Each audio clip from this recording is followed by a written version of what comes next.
Quando eu fui voltando, e a voz nada. Você sabe quem é aquela pessoa que saiu daquilo? Ela falou, não, aqui não entra ninguém. Isso era 11h30 da noite. 11h30 da noite, aqui não entra ninguém. Esse horário era improvável, ninguém na UTI que ela estava, que eu estava acompanhando ali, ninguém pode entrar. Meus irmãos, esse é um dos testemunhos mais impactantes da internet. Deus ainda envia anjos nos momentos mais difíceis da nossa vida. Assista esse corte comigo e depois assista ao episódio completo no canal Eu Sou um Milagre. Testemunho muito forte. Depois não se esqueça de se inscrever em nosso canal e também de ativar o sininho das notificações. Nos diga de que lugar do Brasil ou do mundo você está nos assistindo. O link para o episódio completo está na descrição desse vídeo. Assista comigo até o final. Porque eu passei por um período que o meu dinheiro, vamos pôr assim, o meu convênio não me livrou de passar pela prova, né? Vamos pôr, porque às vezes as pessoas falam assim, a pessoa passou por esse processo porque não tem um convênio bom, porque não tem um médico bom. Não, Deus colocou pessoas no meu caminho, mas foi um processo que eu passei mesmo pelo secreto, pelo deserto, para quem entende, né? Eu tinha que passar por isso. Eu não entendi, eu só via mesmo o fim da minha carreira ali. Eu falei, acabou, né, Senhor, me leva. Porque se é pecado no momento, mas aquele momento eu acho que é do ser humano, você passar por um momento de angústia, de dor e agonizando, que era o meu caso, eu agonizava o tempo todo. E eu falei, Senhor, me leva, não vou aguentar mais uma noite, eu não respiro. Meu Deus do céu. Eu falava, Senhor, não dá, Senhor. E naquele momento foi um momento muito de dor, muito de angústia. E eu não tinha quem me apegar. Por exemplo, o meu esposo estava viajando. O que aconteceu efetivamente? Um dia antes, assim, como você estava? Então, eu estava com uma gripe e uma tosse. Aí eu fui para o hospital. O médico falou que era uma pneumonia, né? No exame lá, deu mancha no meu pulmão, pneumonia. Aí eu fui para casa. E nesse período ficou uma semana, mais ou menos. E aí quando foi num domingo, a Natália, né? Ela ia ministrar na dança, lá na igreja. E aí eu falei, Marcelo, leva e eu não vou. Ele falou, mas como você não vai pra igreja? Eu falei, não, hoje é um dia que a minha tosse tá demais. Aí eu não fui. Nisso, não demorou muito, eu liguei pra ele. Eu falei, bem, eu tô muito mal. Ele falou, o que você tem? Eu falei, não sei, eu tossi, demorei pra voltar e eu tô com muito medo de vir essa tosse. Vem embora. Antes de terminar o culto, ele veio, me levou pro hospital. E ali o médico já me internou, porque eu tava perdendo fôlego constante, foi muito rápido, muito de repente, e aí me internaram. Nessa internação, fiquei uma semana eles fazendo bateria de exames e não descobriam nada, até que a minha irmã me mandou um vídeo. Ela falou, Ana, todos esses sintomas que você tá sentindo, eu vi que tá passando, tá tendo um surto de coqueluche. E quando eu vi aquele vídeo, eu falei, tudo que tá aí nesse vídeo eu tô sentindo. E é uma doença que já estava praticamente erradicada, né? Não tem, pra você ter uma ideia, os médicos não descobriram por quê. Eles não estudaram, esses médicos de 30 anos pra cá, sobre coqueluche, não. Que é uma doença que, né, todo mundo já tomou a vacina, já, né? Exatamente, é dos anos 70, né? Então, os médicos que se formaram não para o coqueluche, né? E aí, eu conversando com o médico, doutor, eu tô mal, doutor, e ele, tipo assim, não sei, a gente não sabe o que faz. Aí chamaram os médicos da USP, e aí eu já tava piorando. Uma semana eu internada, de vez eu melhorar, eu fui piorando. E aí veio os médicos da USP para colher todos os exames, que são uns exames horríveis, assim, terríveis mesmo. E aí ele falou, olha, Ana, só que só tem um problema.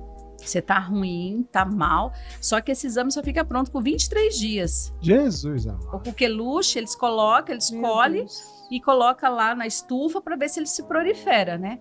E o meu, pra você ter uma ideia, passou de 23, 22 dias. Passou quase 30 dias para eles mandar o resultado, porque ela estava se proliferando muito. Então, eu peguei uma das piores coqueluche.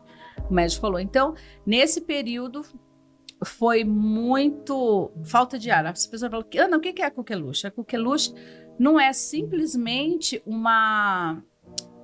como que eu posso dizer?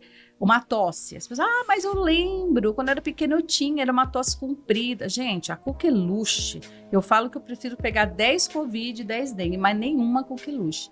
Ela trava aqui as cordas vocais, ela fecha tudo e você fica, o problema não é pulmão, meu pulmão tava ok, saturação ok. Então os médicos ficavam meio perdidos, assim, porque eu tava bem nos meus exames, né? Batimento normal e tal. Mas ele falava, mas tá tudo bem. Aí o médico saía, daqui a pouco eu tossi, ficava... E não passava a respiração, e ali eu agonizava. E os médicos, respira. Essa era a conduta do médico. Respira, calma, respira. Aí ficava assim. E eu, diversas vezes, eu falei, doutor... rasga aqui para me furar. Eu preciso respirar, doutor. Aí eu chorava muito. Falei, doutor, eu vou morrer. Se você sair daqui, você não fizer isso, eu vou morrer. Então, assim, gente, eu agonizei, assim, 40 dias. Foi pela vida, sabe? Porque eu tentava respirar e não vinha. E até que chegou um dia, graças a Deus, chegou um médico lá, que é o... pneumologista. Isso, aí ele chegou e falou pra mim, ele falou assim, nisso que ele tá conversando comigo sobre a doença, ele tá falando, não, é o coqueluche mesmo, e eu engasguei. Minha filha estava comigo, e eu engasguei, eu não voltava. Aí pra eu voltar, pra vocês terem uma ideia, eu peguei um pano e comecei a puxar aquela secreção que tampou aqui, tampava. E você mesmo fazendo essa manobra? Quando eu puxei, aí veio aquele melado, foi quando ele falou, é a coqueluche. Porque se não fosse isso, eles não estavam tratando, né? Eles, tipo assim, não sei. Aí ele falou, a coqueluche, ela dá exatamente isso. Então, nesse período, de eu agonizar durante esses 20 e poucos dias, abriu uma fístula. Fístula, né? Isso. No meio aqui da minha cabeça. Porque conforme eu fazia... não tinha não subia, então dava aquela compressão no cérebro. Então, ela fazia assim, né? E aí abriu ela meio que... A pressão que você, da manobra que você fazia para tentar respirar, ela abriu essa fístula no seu crânio. O neurologista explicou que essa fístula, na verdade, é uma trinca que é gerada numa das 3 membranas da meninge. Então, o nosso cérebro, entre a caixa craniana e entre o cérebro, existem 3 camadas de meninge. Então, por exemplo, quando você é acometido da meningite, esse vírus ele rompe a primeira, segunda e terceira camada da meninge. E aí todos os vírus invadem o seu cérebro e aí provavelmente é o seu fim.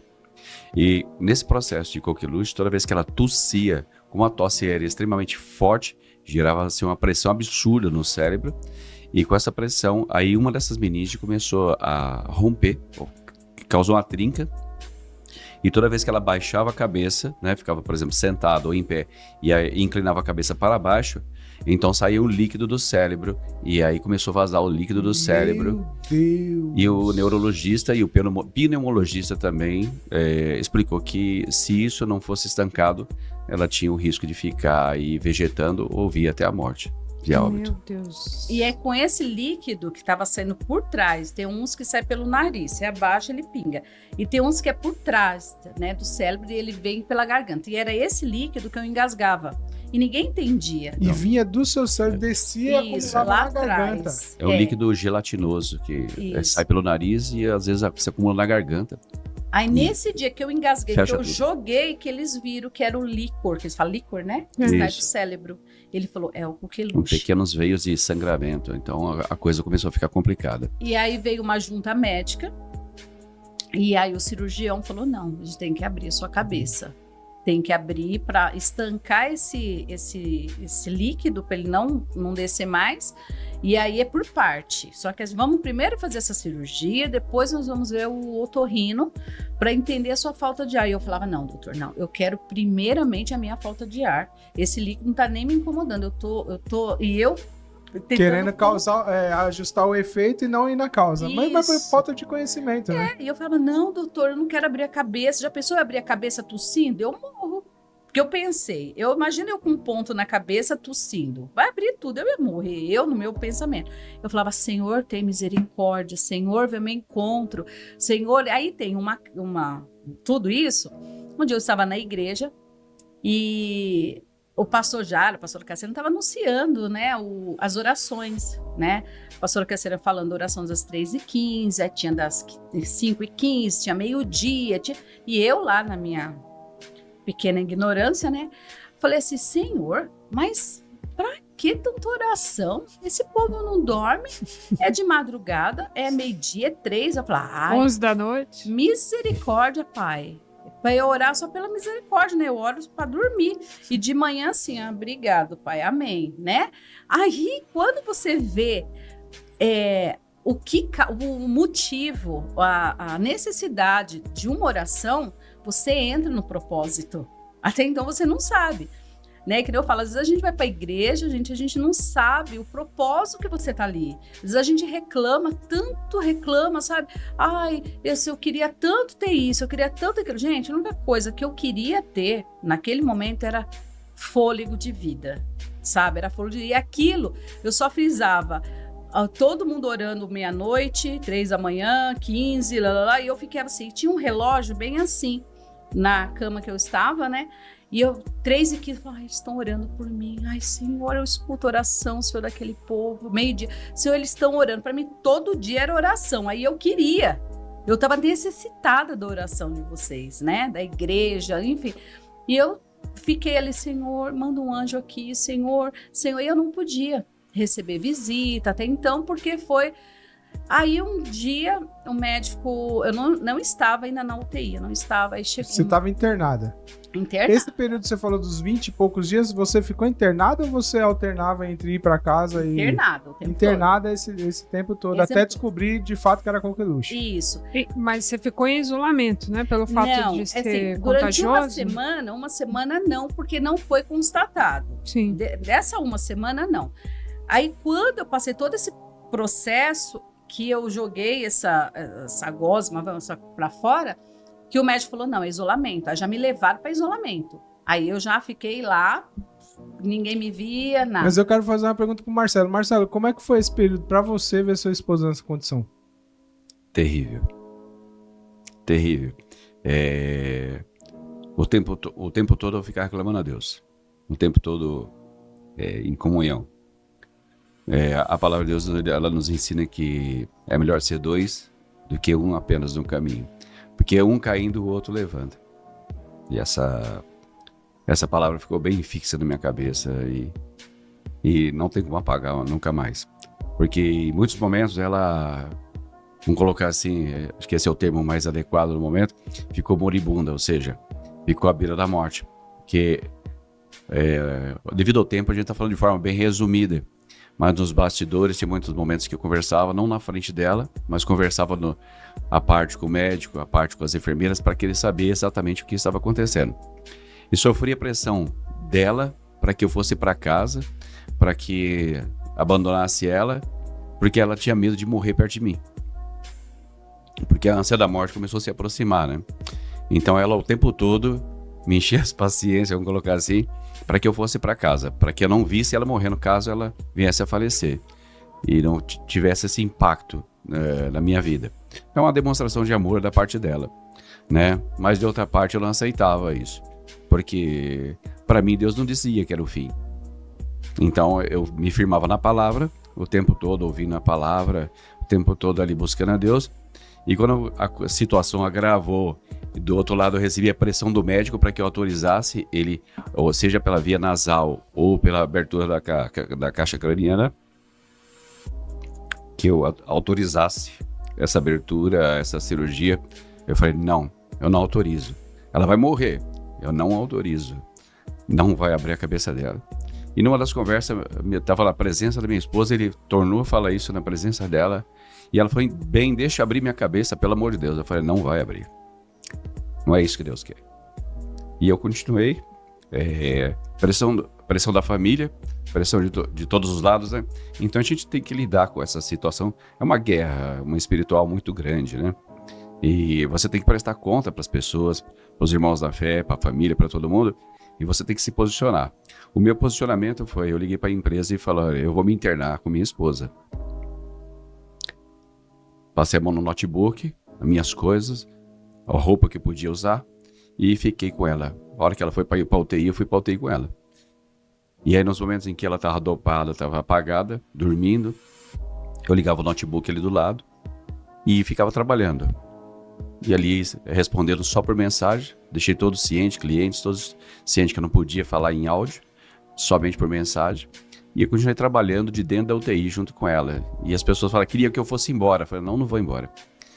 Às vezes eu ia para casa, ficava 2, 3 horas com a minha caçula, deixava a mais velha junto com a minha esposa, algumas horas, depois já voltava para o hospital de novo, e assim eu fiquei internado com ela aí, acho que no total, acho que foram uns 28 dias, eu perdi a noção do tempo. E o tempo todo, a morte circundando ali, e nós clamando, e a gente foi clamando a Deus, e não era, Deus deixar bem claro que não era o fim. Embora a medicina, Deus deixou a medicina para que nós possamos recorrer a ela, né? Mas toda a honra e toda a glória é a Deus. Amém, glória a Deus. E você tentando fazer seu marido ir embora, já tô até chorando aqui. Não, então, porque eu via que eu ia morrer. Dentro de mim, assim, eu falava, Senhor, me leva. Senhor, eu não quero, Senhor. E eu falava, bem, vai embora. Ele falava, não, eu quero ficar sozinha, vai embora, né? E como eu estava no apartamento, ele podia ficar comigo lá.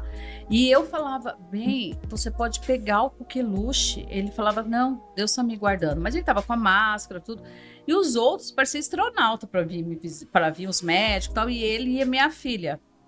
A Melissa também foi assim, meu braço direito e esquerdo, porque ela ficava comigo o tempo todo. Eu falava, filha, se você pegar isso, você morre. E eu chorava, porque eu pedia, pelo amor de Deus, vão embora.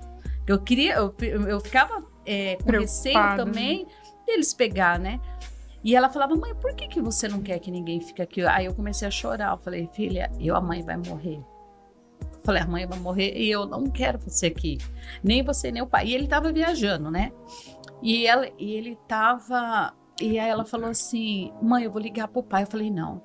Se ele te ligar, você fala que tá tudo bem, que tá tudo sob controle. Eu não quero que seu pai... Eu fui mandado para uma viagem para Uruguai e Argentina no meio disso tudo. E era uma viagem que já estava mais de 6 meses sendo programada, eu não tinha como falar não. E eu tive que deixar ela na UTI, pôr minha filha mais velha, e até o meu genro teve que nos ajudar nesse momento aí, compreender, e teve que ceder minha filha para ficar com minha esposa, e eu fui viajar para o Uruguai com o coração na mão. Naquela dúvida, a parte material, né? O corpo falando que havia possibilidade de eu voltar a encontrar ela no caixão, né? Meu Deus. Mas a parte espiritual falar aqui não. Amém. E aí a minha filha chegou e falou para mim, os médicos já tinham falado com meu filho, com minha filha, que eu ia ser entubada. Eu não sabia. E aí, quando eu vi meu filho chegou no quarto, minha filha também, eu achei estranho os dois chegarem junto, porque não podia, né?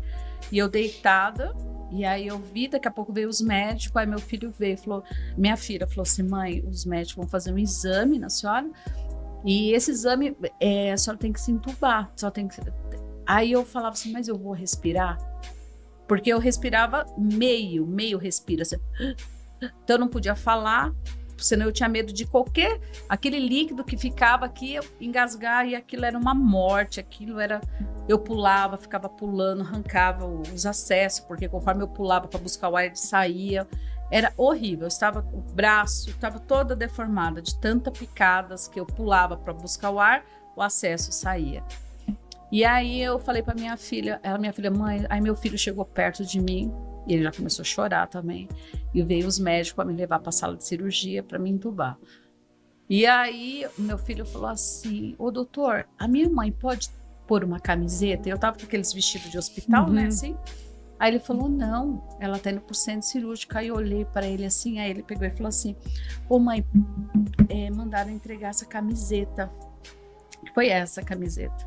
Mais um. Aí ele falou assim, mãe, mandaram entregar essa camiseta. Aí o médico falou, do quê? Por quê?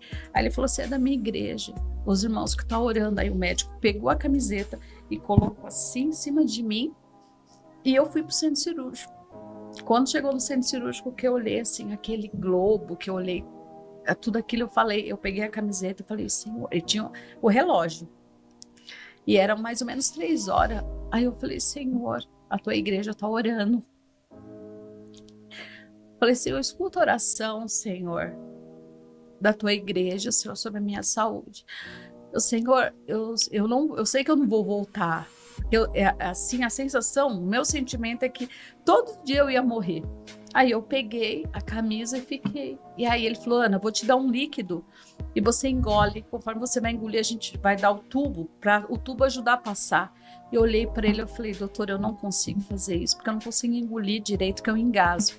Ele falou, faz o máximo. Aí eu lembro que eu olhei assim, eu falei, Senhor, me cobre com o teu sangue. Que para mim era a última... E aí eu apaguei, eles deram, né? Enfim, quando eu acordei, eu já estava no quarto. E eu olhei, eu falei, Senhor, obrigado. Que eu não falava, eu só pensava, né? Senhor, obrigado, Senhor. Obrigado por mais essa oportunidade. Eu toda entubada. Senhor, obrigado pelas oportunidades. Senhor, obrigado pelo... Senhor, escuta a oração daquele povo. Senhor, Senhor. E ficava. Gente, foi assim, eu falo que foi assim, uma experiência. Que às vezes a gente fala assim, né, Ana, mas por que você passou isso, né? Tá vendo? Será que é um pecado que você fez, né? Porque as pessoas às vezes perguntam, mas por quê?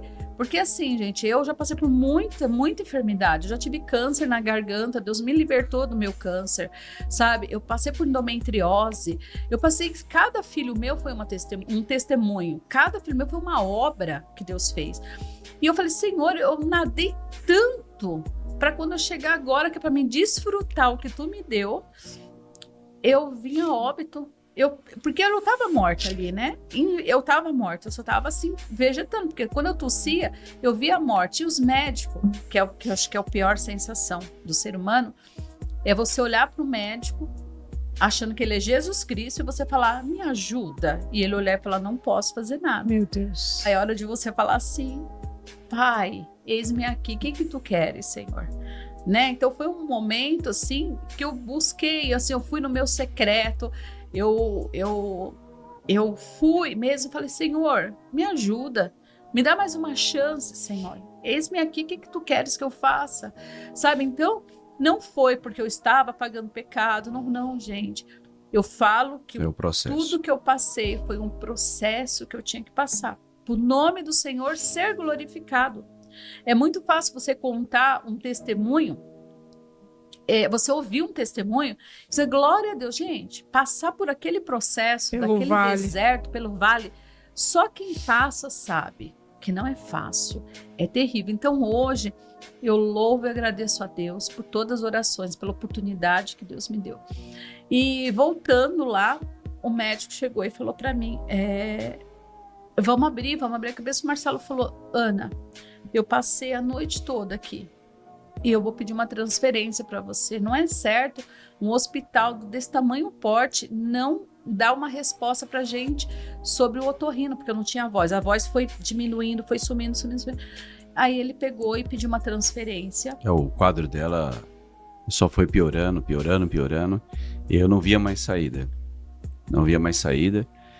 Bem, de uma forma bem resumida, com o poder da palavra e na educação que Deus nos deu e na inteligência, né, e no conhecimento, no estudo, no total eu devo ter discutido com umas 60 pessoas, entre chefe de enfermagem e médicos e especialistas. Eu discuti na palavra ali e não chegamos a conclusão nenhuma. Aí e o neurologista batendo na tecla que tinha que fazer essa cirurgia, seja através do nariz ou seja através da abertura da caixa craniana. Aí eu comecei já a ver a possibilidade de transferir ela para uma outra unidade, porque na unidade que ela estava no hospital de Osasco não tinha todos os recursos, por incrível que pareça, não tinha todos os recursos que precisava. E continuamos clamando a Deus. No meio dessa coisa toda, e não podia visitar, proibiram visita. Aí e todos orando, né? Os irmãos da Assembleia de Deus AD Alfa orando, os irmãos da congregação orando. Amém. A Igreja Filadélfia em Osasco orando, Igreja Filadélfia em Taubaté, Igreja Batista, todos orando, Presbiteriana de Osasco orando, todos orando. Deus tomou um caminho e uma irmã da Igreja Presbiteriana falou que queria fazer uma visita, que Deus tinha tocado no coração dela. cavamos uma oportunidade, essa irmã visitou e ali fez oração breve, ficou chocado com o que estava vendo, ver a Ana nessa situação e sentiu de ungí-la. E aí a Ana deu uma pequena estabilizada, mas tinha hora que parecia que ia embora. Passaram-se mais ou menos uns 5, 6 dias, aí Deus tocou no coração de um servo de Deus, de Carapicuíba, e Deus tocou no coração dele, e de repente eu estava no quarto com a Ana, ele entrou, e eu achei que era o diretor do hospital, que era alguém da administração, porque eu já tinha discutido com tanta gente, e ele entrou no quarto, pediu de licença, eu falei, pois não? Ele falou, eu sou servo de Deus, vim fazer oração, e se sua esposa sentir, eu vou ungí-la. Eu não conhecia ele, nunca tinha visto. E ele entrou no quarto e conversou com minha esposa, saudou ela e falou, irmã, posso fazer oração para você? Deus me mandou aqui. Minha esposa só balançou a cabeça e falou que queria. Ele fez uma breve explicação sobre a unção. E aí ele orou bem breve, tirou o óleo consagrado dentro do bolso e molhou a ponta do dedo e colocou sobre a testa da minha esposa. E ali Deus reativou, através dessas duas orações, Deus reativou a nossa fé e aqueceu o nosso peito. E ali falei para minha esposa, agora começa a obra. Agora começa a obra de Deus. Ele acabou de sair, foi rápido. Ele acabou de sair. O neurocirurgião entrou de novo na sala. Vamos operar? Eu falei, não. O senhor é responsável por ela. Eu sou. Eu sou responsável pela minha esposa. E eu estou falando para o senhor. Não vai abrir a cabeça dela. O senhor não vai abrir minha esposa. Não vai. Nós estamos entregues nas mãos de Deus. Então não vai. Aí me ausentei dali, o médico saiu. Não sou contra ele é limitado. E aí comecei já a conversar com a assistente social do convênio, do hospital, e removemos ela para Guaianazes, onde tinha o recurso do último exame que ela precisava para cumprir a parte material, para que Deus continuasse na vida dela. E aí chegou, foi assim, aí quando eu fui removida, aí eu já fui praticamente fazendo todos os exames novamente, tudo que eu tinha feito, né, lá no outro, eu tive que fazer novamente. Então, assim, não foi fácil, assim, foi tudo muito, assim, foi muito sofrido. Eu sofri demais, porque assim, eu tive que fazer tudo novamente, sabe, tudo novamente. E aí eu comecei a falar, falei, Senhor, e agora, Senhor? Eu tô aqui, né? Ele que assinou a minha alta, não podia, mas ele assinou uma remoção. Porque eles não tinham recurso mais para dar, assim, eles falavam que não tinha jeito. Então o Marcelo falando, a qualquer hora eu vou chegar aqui, aí foi quando eu entrei em isolamento, e teve vários graus aí que oscilava a minha saúde, né? E uma das, que eu falo que foi assim, um operar de Deus muito grande na minha vida, foi depois dessa unção, né? Aí foi uma pastora de Osasco, a Viane, que ela foi me ungir. E eu não entendi por que ela entrou, sendo que não podia entrar lá. E ela foi, aí ela me ungiu, conversamos assim muito, que eu nem lembro o que conversamos. Ela me ungiu, logo foi embora, depois veio o Simão. No outro dia eu já fui ser entubada. Eu falei assim, agora eu morro, porque já vieram me ungir, né? A pessoa quando é ou levanta, ou liberta, ou Deus leva, né? Então Deus vai me levar, né? Eu tô pedindo, né? Deus vai me levar. Eu falei, agora a gente dá risada, aí né? Peguei aqui a camisa, né? Ai, é agora. Foi nesse dia. E fui pro quarto, aí foi quando eu entrei em isolamento. Aí, nesse momento não podia marido, filhos, ninguém podia visitar. Aí eu fui. E lá eu estava toda entubada, mas eu abri o olho e fechava e eu via que ela de repente entrou. Um homem e uma mulher muito bem apresentável chegou perto de mim, conversou muitas coisas sobre unção.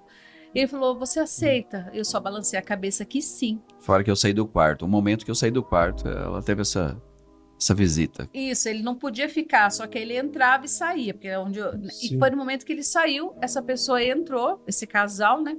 Aí ele falou, você aceita o som? Eu só balancei a cabeça que sim, a lágrima. Aí a mão dele era muito grande, pra você ter uma ideia, eu senti a mão dele aqui e aqui. Aí ele me ungiu, mais ou menos, fez uma oração aqui, na minha face e na minha garganta. Aí eu olhava, aí quando eu fiquei, ele fez uma oração muito linda, me ungiu, de repente, sabe quando você pisca e volta? Não tinha mais ninguém. Aí logo veio os enfermeiros, né, trocar acesso, que tinha saído lá, e aí eu falei pra ele, falei, sabe, minto. Ela só falou assim pra mim, Ana, você me ajuda a tirar o seu tubo? Foi eles iam tirar os tubos. Eu, assim, tal, quando tirou o tubo, que foi horrível, que é horrível também, quando eu fui voltando, e a voz nada, você sabe quem é aquela pessoa que saiu daquilo? Ela falou, não, aqui não entra ninguém. Isso era 11h30 da noite. 11h30 da noite, aqui não entra ninguém. Esse horário era improvável, ninguém entrou. Na UTI que ela estava, que eu estava acompanhando ali, ninguém pode entrar. Normalmente o esposo ou a esposa. E assim, é entrar e sair. Enfim, só fica 2 enfermeiros no andar. Mas, né, tomei, aí eu peguei, no outro dia minha filha chegou, eu falei, filha, veio uma pessoa que me ungiu. Eu falei, veio uma pessoa e me ungiu, filha. Desce lá, pergunta quem são esses irmãos, né? Aí ela desceu, eu falei, não veio ninguém, até porque sua mãe não pode receber visita, esse horário não é horário de visita, UTI ainda. Resumindo, eu não entendi o porquê. Aí foi Deus, foi anjo, meu marido falou, tá bom. Fui removida. Essa é a melhor parte. Aí quando eu fui removida, fizeram todos os exames da fístula, da cabeça, da garganta, cordas vocais, porque deu uma paralisia da minha corda vocal. Eles falaram que foi por causa do coqueluche, né? E isso é uma coisa que também era irreversível. Não. Porque não é um calo na voz, né? Não que é um volta calo que depois. faz uma cirurgia e coisa. Ele paralisou. Então tinha que esperar. Ele falou, tanto pode voltar quanto não. Então a gente não pode nem mexer. E aí foi. Além de tudo, mesmo se você voltasse, você também corria o risco de não estar falando nunca mais. Falando. Exato. Aí ela foi removida para Guaianazes, Hospital Guaianazes. Acabamos de chegar, já meia hora depois já veio o médico otorrinolaringologista, fez o exame que tinha que fazer, não encontrou nada, aí foi a hora do milagre. Não encontrou nada. Falou, você não tem nada. Veio vários médicos. Aí fez toda a bateria de exame de novo e chamou o neurologista, que fez a análise tudo de novo. 2 dias depois, o neurologista de lá de Guaianazes veio e falou, olha, eu não sei se você é crente, se você acredita em milagre, ou qual que é a sua fé, mas seja lá qual for, pode agradecer, porque se você tinha uma hemorragia, uma fístula, alguma coisa, foi sarado. Meu Deus! Não tem mais nada. E ele estava com a que estava aberta e a que estava fechada. Ele falou assim, é uma coisa que até a gente fica assim, porque... Não fecha sozinha. Não fecha sozinha. Então, você alcançou milagre. Meu Deus do céu, ainda não é. Deus é maravilhoso, né? Porque... Você vai ficar em observação aqui, tomando os remédios. Só que, detalhe, os remédios que a USP havia feito em Osasco e deixado em Osasco, o hospital de Osasco não autorizou eu levar para a unidade de Guaianazes. E eu fiquei sem, Aí ela ficou sem remedicação. Aí foram utilizar um remédio similar e começaram a aplicar nela. Depois de 3 dias aplicando, eu estava sentado do lado dela e estava lendo a Bíblia para ela. O tempo todo a gente era na comunhão. E eu lendo a Bíblia para ela, ficamos conversando mais alguma coisa, deu meia-noite, falei, Ana, vou descansar um pouquinho que eu tenho que ir uma reunião logo cedo. E aí, sentei numa poltrona do lado, era meia-noite. Quando deu mais ou menos 00:30, eu dei uma piscada assim, que eu apaguei um pouco. Acordei, era 00:30, com ela gritando, se debatendo na cama, se torcendo toda torcida. Eu tomei um susto, e ela com muito sacrifício pediu socorro, né? Puxando o ar para dentro, falou que tava morrendo, socorro, eu tô morrendo. Aí eu acionei aquela botoeira, chamando o médico, não tinha ninguém na UTI, naquele andar da UTI, não tinha ninguém. Eu comecei a gritar socorro, socorro, e aí eu escutei o aparelho disparando, aquele que faz o monitoramento das batidas, disparando. Eu olhei pro aparelho em cima da cabeça dela, e aqui eu olhei o peito dela, tava assim, alto. E aqui respirando, estava batendo. Assim, o pescoço parecia, do lado aqui, parecia que tinha um tubo do lado do pescoço, todo levantado, a musculatura do pescoço todo levantado. E ela, com muita dificuldade, falou assim: meu coração, tô morrendo. Eu falei, tira, que eu não tinha voz, né? Eu falei, tira, e eu tava amarrada. Aí eu entendi, eu fechei a medicação e puxei as mangueiras ali, desrosquei as mangueiras, tirei e comecei a gritar socorro, socorro. E aí nisso o aparelho apertou, direto lá. Eu olhei toda torta. Olhei nesse intervalo eu já tava toda torta. E ela toda torcida. Aí veio médico, veio um enfermeiro, aí veio com aqueles aparelhos, né? Só que eu olhei no aparelho dela, ela tava lá, batendo, era 64 batidas. Aí eu olhei num monte de monitor que tinha em frente, a sala que é o posto médico de enfermagem. Aí eu vi lá que o aparelho da sala do quarto vizinho, a mulher que tava no quarto vizinho, entrou em óbito. Então, assim, foi uma noite alucinante. Ajuntado. Veio a óbito. A mulher que estava do meu lado. E a mesma medicação, acredito que ela tomou, acho que vinha para mim, entendeu? Porque praticamente era a mesma, ela tava com pneumonia, não sei o quê. E o meu também, acho que foi a mesma. E eu ia ser a próxima, né? E ali ele puxou. Eu gritei lá e a médica correu com a seringa lá, com a medicação lá e aplicou um remédio que... Uma adrenalina. Acho que cortou o efeito daquele remédio. Mas assim, até eu voltar, gente, eu falo assim que eu passei assim, eu falei, gente, aí passou, graças a Deus, eu voltei, mas muito mal. Eu tive que ficar mais 7 dias internada por causa da medicação, para tirar toda essa coisa. E aí, naquele momento que chegou a junta médica, que trouxe tudo, que falou assim, Ana, olha aqui, ó, olha aqui, olha isso, mostrou tudo, falou assim, Deus, você alcançou um milagre. Porque a sua coqueluche foi uma das mais fortes.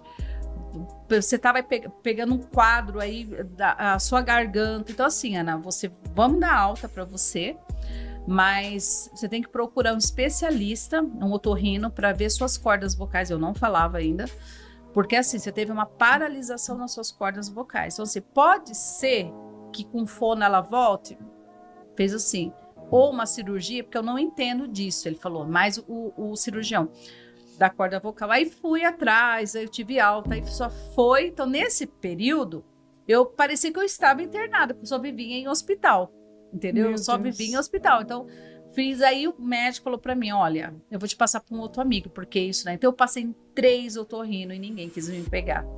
Ninguém tinha uma direção pra me falar, sabe? Olha, sua corda vocal é assim. Eu falei pro Marcelo, é oração. A oração, e aí viemos para casa e continuamos de oração.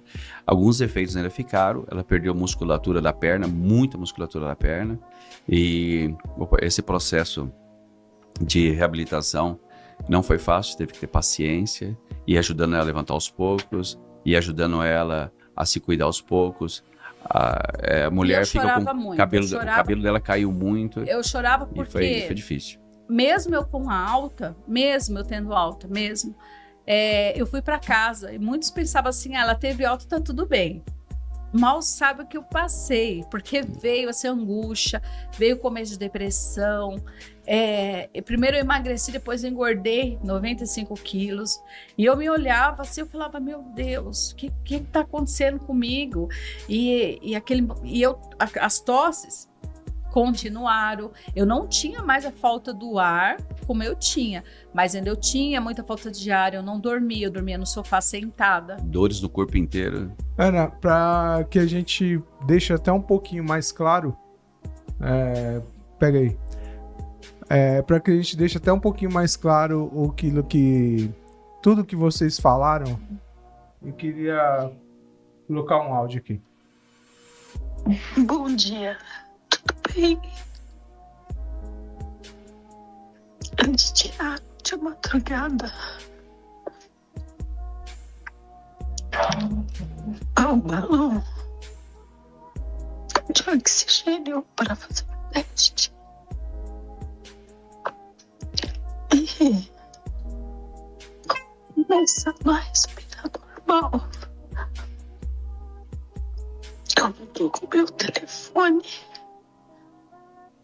Que pode ficar por conta dos aparelhos. Meu celular na bolsa.